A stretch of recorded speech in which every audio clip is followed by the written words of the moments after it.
Good morning from the Caloundra Sunshine Coast.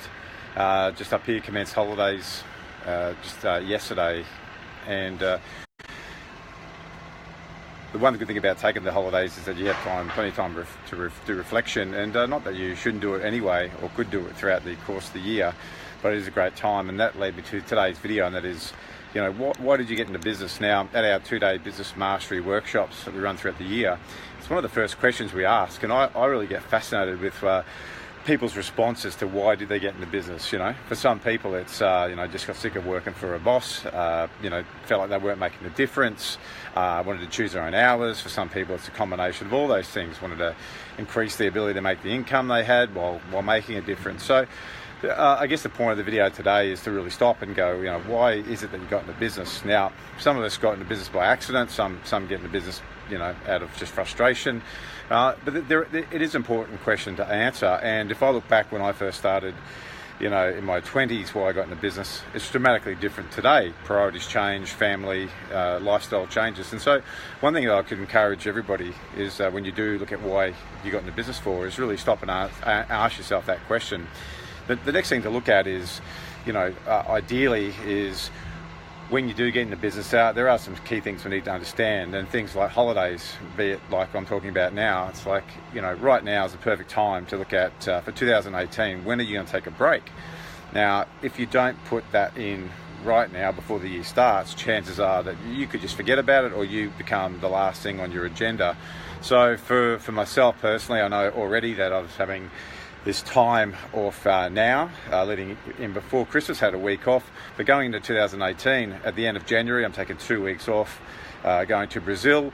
In June, halfway through, for me personally, I like to work, go for it for 6 months, and then after the financial year, I like to take a couple of weeks off to make sure I recharge, because that's the end of the financial year. Then I'm going to stop and reset and go again. So I've really booked in the time away there. So there's 2 weeks off at that point. So it is important that if you don't put that stuff in to your agenda and your calendar at the start of the year, the chances are you could just get missed. So I would really encourage you to do that. Firstly, hey Kelly, happy Merry Christmas to you as well. Good to have you on. The next part is to make sure that you are setting your financial targets as well, because I'm sure you've got a lifestyle that you want to maintain. Now, I hear way too many people in small businesses, personal training businesses, say, I'm not in it for the money. You've got to be very careful about that mantra that you use. So I understand, I get it that people's main agenda may not to be make money. However, that's not a good mantra to walk around saying, because money is a fact of life. You do need it to live your lifestyle, pay your mortgage, go on holidays, provide a family and lifestyle that you want for your family.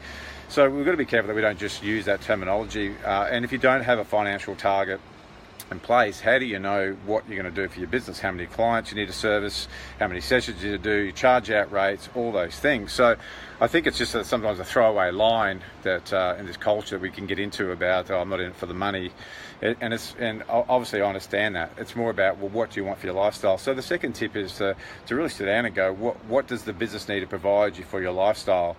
So create your lifestyle first and make the business fit you. Now, I'm not asking anybody else to subscribe to that belief or that opinion that I have, but it's one that's worked very well for me and many others, is to look at, I can create a business that just consumes my life and takes over, and I'm working all these hours for what? Or I can go, right, this is a lifestyle that I want. Every week I want to have, 4 weeks off a year.